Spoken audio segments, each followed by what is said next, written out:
Well, from that kind of news, let's go to the good news in the Gospel of Luke. In the Gospel of Luke, we've been in chapter 6.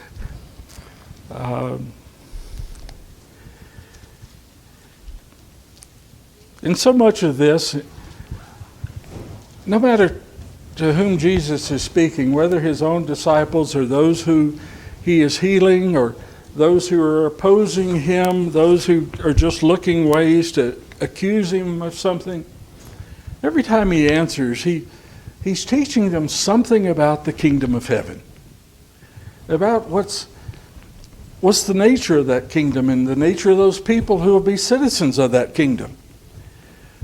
I've been framing this in the context of the contrast between those religion keepers and those who are wanting to keep particularly their own version of their religion versus truth seekers. And a lot's got to change, not just for the Pharisees or the Sadducees, but even in this gospel, which is written primarily to Gentiles. A lot has to be demonstrated to them. Being a people who never had a relationship with God, never had a means to knowing God. A lot has to change even for them. And so we've been considering in Luke chapter 6 these arguments that the Pharisees raise against Jesus. They just cannot quite stomach how he, good morning, Andrew, how he reinterprets the law and applies it for a much higher purpose than they do. And then we were considering last week that sermon that begins in Matthew or Luke chapter 6, verse 17 and following. The difference here than the one in Matthew is this one explains also both, blessings and woes. As we move along, you see, it's one thing to establish the right attitude in Matthew 5, but coming along further, he goes in his ministry. It's time to start calling people to make a decision, isn't it? To consider this for themselves. Am I going to change in this way that Jesus is speaking about change, or am I not? Now, everything he's revealing to them is something that must be changed in their lives. And so we're going to pick up again at Luke chapter 6 and verse 20. Just briefly there. This whole matter of lifting up his eyes, Jesus lifting, and there are all of those blessings. And all those things that don't seem to be, you wouldn't count that as a blessing at all.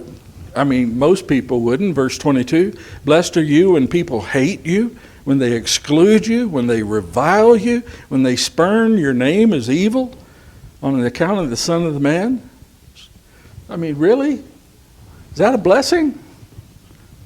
Well, if you're going to be in the kingdom of heaven, you're going to suffer some of that. Just as he's going to suffer to establish that kingdom. There's verse 24 and follow. But woe to you who are rich. I need to stop there. We mentioned last week. What are the prerequisites for being blessed by God, being blessed in the kingdom of God? Come to him in humility, in a poorness of spirit, humility. Confess your need. You've got to see your need, confess it, and trust that word of Jesus. And if you do that, then everything he's teaching here, the change in attitudes, the change in action, and all of that will come about if you come to him in that way. In humility, knowing your need, trusting he can supply every spiritual need. And so there's all those woes. Well, again, let's consider this is not only written for the Jews, but primarily this audience is to Gentiles. And it needs to be demonstrated to them as well that a person's present earthly condition contrasted to the needed spiritual condition. It's always a contrast of attitudes, which then leads to what? A change in attitude or in actions. And so this sense of being poor and knowing that you will be satisfied, your spiritual longings will be satisfied in Jesus. Well, it is quite a change. I want to pick up in verse 27. But I say to you who hear, love your enemies and do good to those who hate you. Bless those who curse you. Pray for those who abuse you. To one who strikes you on the cheek, offer the other also. And from one who takes away your cloak, do not withhold your tunic either. Give to everyone who begs from you, and for one who takes away your goods, do not demand them back. And as you wish that others would do to you, do so to them. If it's written to Gentiles, we can imagine what they've suffered, how they are ridiculed and abused by those Jews. Certainly we know how much they are reviled by Jews. But how are they supposed to respond to these enemies? What do they need to understand? How do you come to making that decision that that's really how you're going to respond to that? How can you do that? Well, he explains, verse 32. If you love those who love you, what benefit is that to you? For even sinners love those who love them. And, example number 2, and if you do good to those who do good to you, what benefit is that to you? For even sinners do the same. And if you lend to those from whom you expect to receive, what credit is that to you? Even sinners lend to sinners to get back the same amount. But love your enemies and do good, lend, expecting nothing in return, and your reward will be great. And you will be sons of the Most High. He is kind to the ungrateful and the evil. Be merciful even as your Father is merciful. That's how you do that. You're going to be willing to accept that somebody's going to rob you and mistreat you and accuse you of all kinds of things. They're going to speak evil against you. It's interesting what it says in verse 35, the last part of that. For he is kind to the ungrateful and the evil. This is one of those places, if you take that phrase out of context, you can get all kinds of trouble. How does he say that? What should these people reading this be questioning about themselves? If they are these people who are abusing others and they hate others and all that, what should they see as well about themselves? God has long been kind and gracious to their enemies. Well, were we not all enemies of God? Apart from Christ, were we not all enemies? How long has he been gracious and kind and patient with us? They ought to examine themselves in that. He is kind to the ungrateful and the evil. He's been kind to everyone, hasn't he? Still is. Extremely kind. And so, in that light, the big picture is in verses 27 through 35 is the big picture is love even your enemies. Verse 36 and 37, be merciful to them. Isn't it really Here's what really needs to change. Verse 37. Judge not, and you will not be judged. Now, I'm not talking about in context of the church. This is a different matter. This is how you see others. Judge not, and you will not be judged. Condemn not, and you will not be condemned. Forgive, and you will be forgiven. Give, and it will be given to you. The words judge and condemn there are two different words. The first one is about an attitude. The second one's about the action. I remember my dad talking about making a wrong turn in New York City and wounding up in the very, very, very bad part of Camden, New Jersey. And let's say my dad was out of place there. But, it was hard for him to be in that place and not have already judged those people. And when you've already, by attitude, judged someone in that situation, someone that's not like you, doesn't have to be near as radical a situation. But if I don't know you, Jeff, but I've already assumed something wrong with you, then, like the Pharisees, I'm just looking for the reason. It is as much as I'm just about that far from condemning them before I get there. And so it's the attitude that spurs the action. Judge not. Don't come. Again, what's he trying to change in these people? What needs to change in them? How they see others. You see, Jesus is already trying to tear down this dividing wall, isn't he? They have all this dividing walls, not only among the different sects of the Jews, but that big dividing wall between them and Samaritans, that big dividing wall between them and Gentiles. I mean, there's walls everywhere.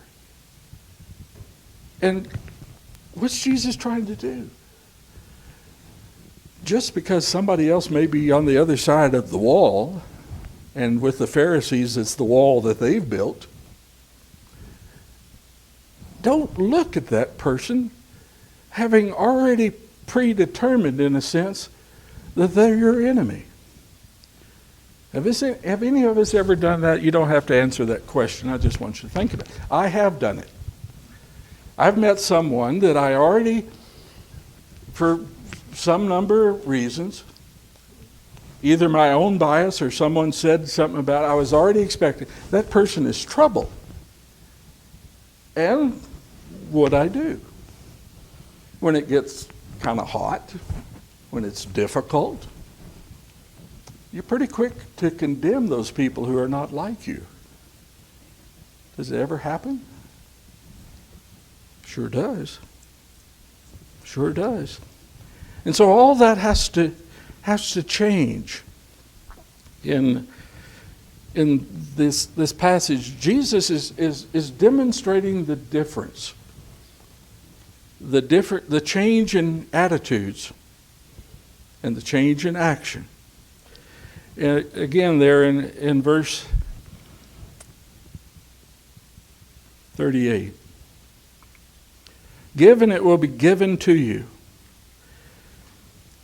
Be it Jews or Gentiles. The Jews were pretty well known not to be generous with each other, but only for their own. Gentiles never have known how to do that. That's not been part of their religious practice. Give and it will be given, good measure, pressed down, shaken together, running over, and it'll be put into your lap. I like the way that's written there. And he's talking about these people that come in a poverty of spirit. He's already taught that those who come in that poor spirit, they shall be rich. Those who hunger, they shall be satisfied. Now we get to this. Those who give in this manner of loving others, it shall be put in their lap. Now he's not talking about money. We see in all these things. He's talking a contrast to your present circumstance and what shall be when you are in Christ. You might be suffering now, but look for the shall be reward. And this isn't talking about if I empty my bank account today that somebody's going to give it right back to me. It's not that at all. But what I like about it is it will be put in your lap. What's it say? Who's putting it in my lap? God. God. It'll be put in your lap. Well, Yes, sir. if you don't mind, back up to 37, something I think if we've prejudged someone and we're looking for what to condemn them with, we'll find it. Oh, sure. We'll find it. But the reverse is just as true. If we're looking for the good in someone, we're expecting good, even if there's not much to find, we'll find something good about that individual. And I believe this matter of giving can be more than money. I mean, give yourself to finding something good in that person. What needs to happen to tear down these walls that they have between people? Spend some time. Get to know them. Give yourself. Do something for them. Give them, like Jesus did with the woman at the well. He gave her an opportunity to give water to him. You know, you could find something good. There's not anyone entirely bad. And certainly not anyone but Jesus who is entirely good, or even as he says, only his Father is good. But, you know, it is this whole matter of giving love, sharing love, whatever the other person needs. They might turn out to be somebody that's going to rob you blind and going to use you and continually expect to get to do that. Yes, there are limits to that. But, you know, still find something in them. It's the only way that Jesus is going to be able to tear down all this division and get both Jews and Gentiles into, well, this attitude that is that which is to be in the kingdom of heaven. And there's tremendous cost to them, isn't it? Cost to his disciples. I mean,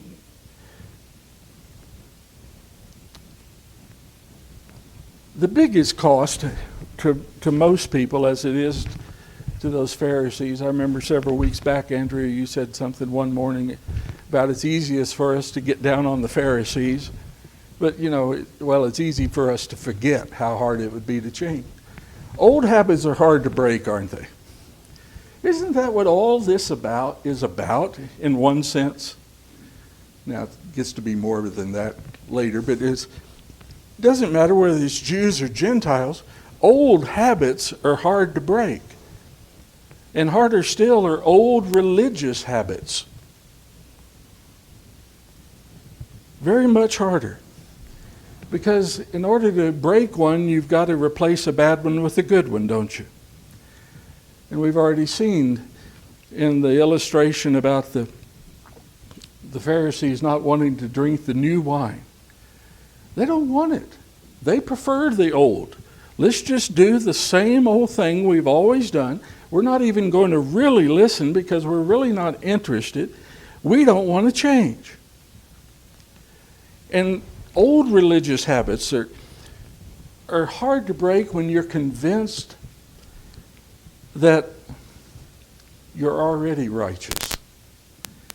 And when you're convinced that what you do is good enough, then why would anybody determine to put off any old practice? There's a lot of religious people today like that. A lot of folks that, what my family has always had for many, many generations is this denomination or that denomination or no denomination at all, and that's good. That's tough. Because it requires admitting that your religion is not that which is pleasing to God. Certainly not your self-righteousness. And it's particularly hard. I mean, when we think about the Jews, it's not just religion, it's their very identity, isn't it? For 500 or 1,500 years, it's who they are. Their practice of Judaism may be wrong, but it's their life. It is hard to overcome religious habits. What's it going to require of them? Not just Jews, but Gentiles as well. Complete change. Change of worship, a change in names, a change in lifestyle. But that's what people resist, isn't it? If I'm looking at that person over there on the other side of the wall, I'm sure not going to be like him. And I don't see any way that he's good enough to be treated like me. Those are tough things to get over, aren't they? It happens. It's hard for a person, particularly those who are convinced that they are as right with God as right can be. That conviction is good, but they need to be willing to, if they're really seeking a Messiah, they have to be willing to listen. And so that's the hurdle to change. In verse 39, he also told them a parable. And what he's getting ready to tell them is really like 4 mini parables, or 4 illustrations. Can a blind man lead a blind man? Will they not both fall into a pit? That's illustration 1. Illustration 2.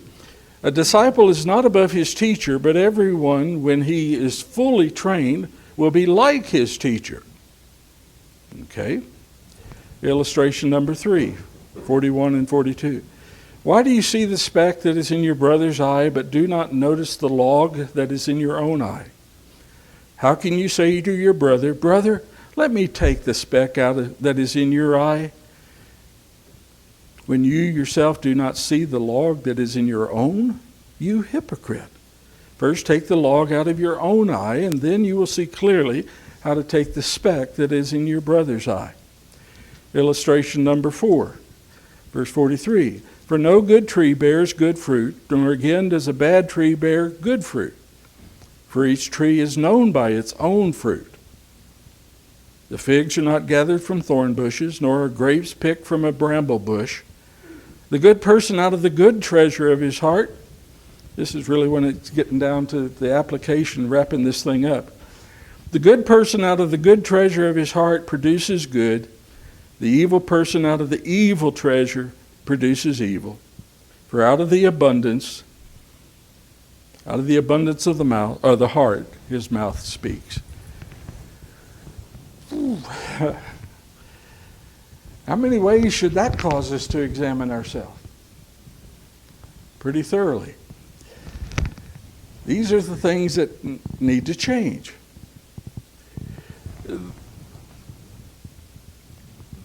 The point is that we should be living in a manner that is consistent with our claim to be Christians, shouldn't we? We often say we should practice what we preach. Well, maybe more accurately is we should be practicing what Jesus preached. If we do that, then we're getting it right. But the point is, there are Christians whose sinful lifestyle evidences they're not truly disciples. Christians yet, but not disciples. It would be like they say sometimes in politics, somebody is this in name only. You know, rhinos, I guess we'd be sinos, Christians in name only, if we're not truly disciples. And so what's this first illustration in verse 39? What's the problem with this guide? A blind guy is someone who thinks he sees everything clearly, and he's in the dark. He's sure he's got it all figured out. But not even he knows where he's really going. All kinds of people. I mean, again, it's Jew or Gentile, but it's all kinds of people, isn't it? Got the Gnostics. What's the problem with the Gnostics? They've got so much learning, all kinds of learning, that they can't set that aside just to see this, just to let the Bible stand on its own. They can't do that. Then you got the agnostics. They're one who aren't really going to trust anything anybody says. Who else do we have? Well, we've got those philosophers who Paul will meet up with at the Areopagus. They're always dreaming up, talking about what they dreamed at night, and the humanist, and all those who were addicted to worldly affairs, addicted to politics.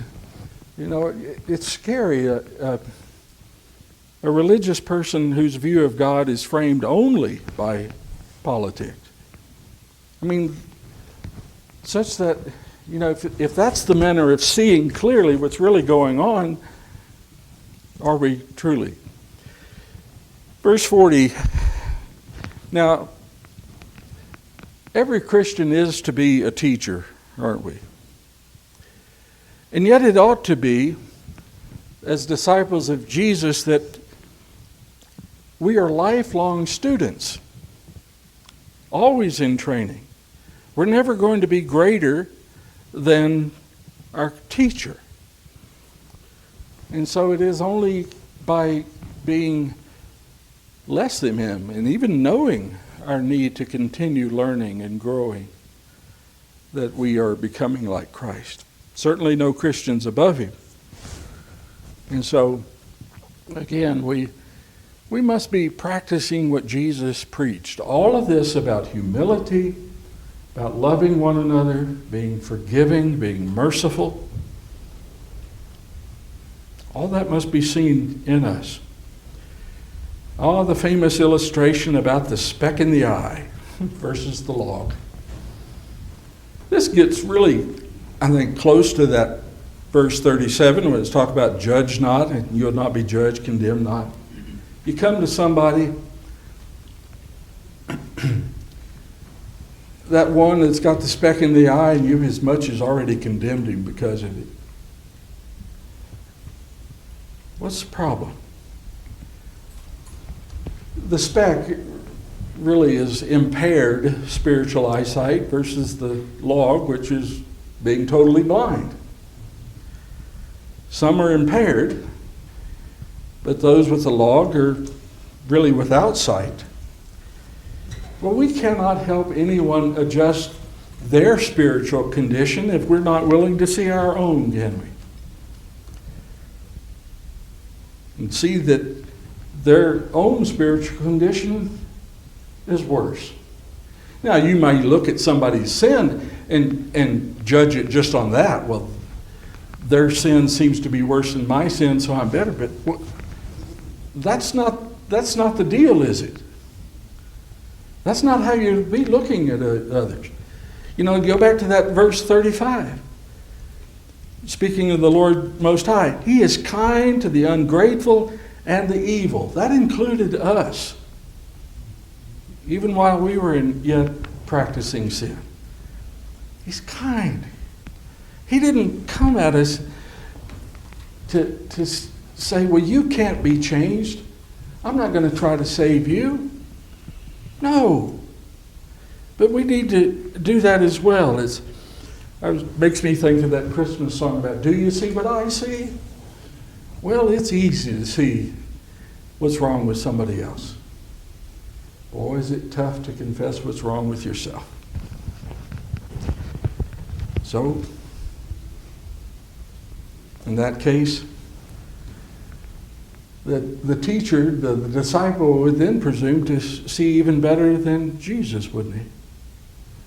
Jesus, can't you see what's wrong with that guy? Can't you see what's wrong with him? I see it, but no, you really don't see then, do you? Then 43 and verse 44, trees and fruit. Trees are measured as good or bad by what is seen externally. Thinking about this. Some trees, the branches point up, some of them point down, some fork and twist and all kinds of things. But what is the evidence of a good tree? What's produced? What's produced? I mean, some of these people that Jesus is writing, some of these people that Jesus is answering, those are opposed to him. they're twisted up kind of trees, aren't they? But they can, if they will change, they can produce good fruit. He's talking about good Christian conduct. It's not merely a matter of outward appearances, which, of course, the Pharisees are so concerned with. It's the inward nature, and by that, what is produced outwardly. I mean, figs good for eating, and thorns which are good only for the fire. So, I think the fourth relates back to the third, in that we walk around thinking how great our fruit is and discounting others' fruit. how serious a challenge is it? How serious of a challenge it is from day to day to see ourselves as more righteous than somebody else? Is that still? I think it's still fairly easy to do. Yeah, I know this one's my brother, and yeah, I know this is my sister, but I'm the one that's got it. No. It's all this about good fruit. It calls me to think about the requirements for elders. That's why you want elders who have reared Christian children. There's good fruit. They've ruled well over an orderly family. They understand that they're not above Christ. And yet there is fruit to be borne. Good fruit. What's the necessary response to these four illustrations? How does Jesus want these people to respond? What could be changed? Verse 39 and verse 40. What do these people, particularly Jesus' own disciples, what's their response? What's their obligation? To do whatever is necessary to do, to let go of whatever notions they're hanging on to set all that aside in order to become spiritual guides to others. Those 12 men, among them, there's a lot of good fishing guides, but they aren't yet spiritual guides. What else in verse 43 through 45 in this illustration or in verse 41 and 42? This disciple that is not intent on being seen as greater than his teacher. What's the disciple's obligation? To be intent on overcoming one's own frailties. It's not that you can't help and teach and lead somebody, but you need to see your own frailties. Because the only perfect teacher is, of course, Jesus here. And so all of these, again, are attitudes that are necessary for those who will be in the kingdom of heaven. In 43 through 45, what's the response to this teaching about trees and fruit? Again, it's about correcting our conduct by changing our attitudes. So in one word, what's that? Repentance, isn't it? What Jesus has been teaching from the beginning. The disciples, the Jews in general, the Gentiles certainly, all of them are going to need to make a transformation, a complete one, from the inside out. What's the hardest part to change, the inside or the outside? The inside. And so, what else they must do? Verse 46 through 49.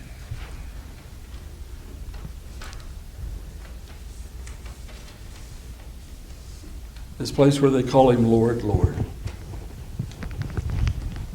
This is really where it comes down to changing. Why do you call me Lord, Lord, and do not do what I tell you? Everyone who comes to me and hears my words and does them, I will show you what he is like. He is like a man building a house who dug deep and laid the foundation on the rock. And when the flood arose, the stream broke against that house and could not shake it, because it had been well built. But the one who hears and does not do them is like a man who built a house on the ground without a foundation. When the stream broke against it, immediately it fell, and the ruin of that house was great. What's he talking about?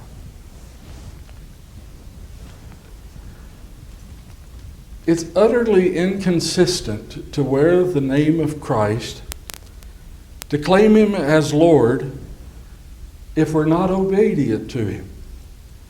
It's inconsistent to claim him as Lord if we're not being conformed to his nature. If you notice verse 47, it's full of present tense participles. It's come or cometh, hear or heareth, acts that are a continuous process. The coming, the hearing are all crucial to the doing, all crucial to the transformation. And it's crucial, verse 48 and 49. Really, this is like the conclusion of the sermon. The sermon's been everywhere from verse 20 through, about 37, then he starts making applications. But now we're really come down to like decision time. It's like an invitation at the close of a sermon. It's time to respond. Crucial to all that came in that sermon is the result. Either building a strong, solid, steadfast, spiritual house on a firm foundation or not. See, that's the sense. It's decision time, isn't it? What are we building? What do we want to build? How will we build? Jesus has, from verse 20 to 47, been teaching the necessary qualities, the actual cost of genuine Christianity. And so verse 48 and 49 are about the potential everlasting benefit of serving well, of trusting Jesus. Now, the benefit, what's the payback? We read earlier about all those things. If you give, it'll be put in your lap, future. What's the payback? Jesus is talking about his own disciples abiding in an enduring house while expecting an eternal home. Of course, we know here this house, even if it's a well-built house, is really just a tent till we get to our eternal home. But that's the payback, isn't it? For those who will be in the kingdom of God. Yep, you're going to give a lot. You're going to need to work as we're given to work. You need to treat others as we are given to treat them, as Jesus certainly has been merciful to us. And all of that's crucial to having a steadfast house today while we're awaiting this eternal home. A lot has to change, doesn't it? Not only in those Jews or in those Gentiles, but I think it's still good for us to see what yet needs to be changed in us. It's still interesting to me how it comes to my mind that James writing to Christians and saying, urging them to be devoted to remove all that remains of wickedness and all that is filthy and all that remains of ungodliness. There's still some work to do, isn't there? We're not there yet. But these are certainly the attitudes that are necessary for those who will enter the kingdom of heaven. Hope it's good for you to consider that this morning.